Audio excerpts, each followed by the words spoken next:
morning, madlang people. Isda naman ang aking gagawin ngayon. Umaga pa lang yan, nagluluto na ako kasi naglalaba ako. Isda na Gigi po yan ang aking linilinisan. Binili ko po kahapon sa palengke. 5 peraso lang po yan kasi 3 lang naman po kami dito sa bahay kasi wala po yung mga alaga namin. Pagkatapos ko po yan linisan, nalagyan po ng asin kasi magugulay na po ako ng kangkong.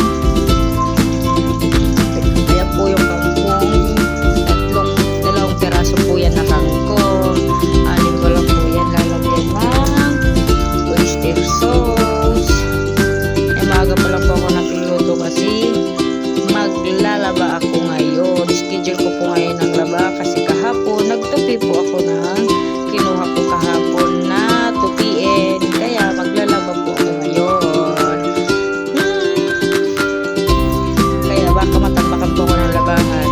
Pero medyo kunti lang naman po yung labahan ko. Sa ngayon.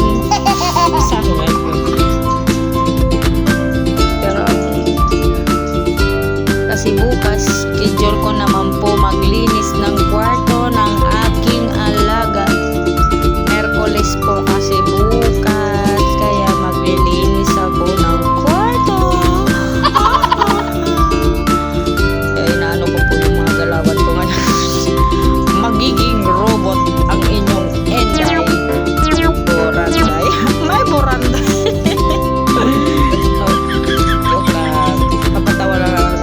Kasi wala akong kachika dito sa bahay, sa aking trabaho. So, pagkatapos ay alas 9 na pala. Mamaya naman po ay susunduin ko naman po ang aking anak. 11 po ang aking anak labasan. Kaya for the go.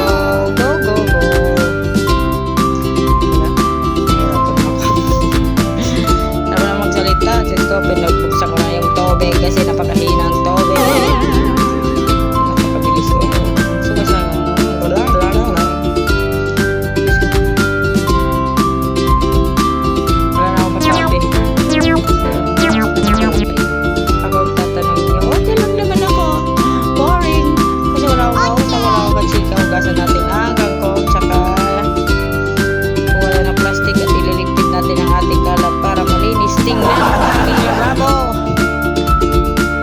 Pagkatapos po yan ay maghihiwa tayo ng bawang sibuyas. Ayan, sasalago na po ang para sa prito kong isda.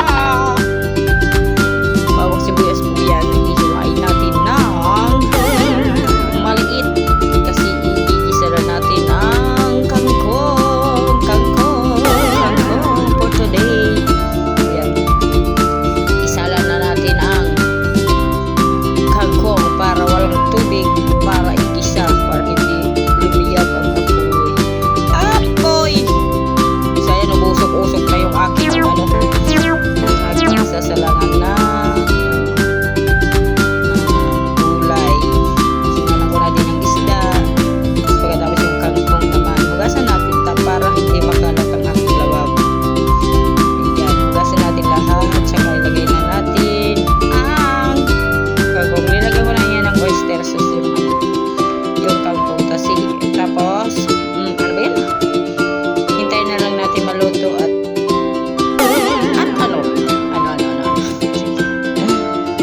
buburing na walis-walis ako habang hinihintay ko maluto ang aking mga linuluto na kangkong at isda.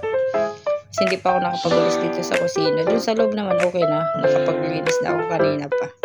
Inuna ko muna dun sa sa loob kaysa dito sa kusina. Para okay na ang aking gagawin. Pagkatapos ko po yan, doon ako po ako sa aking labahan.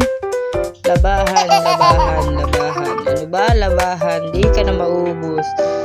Check lang din talaga.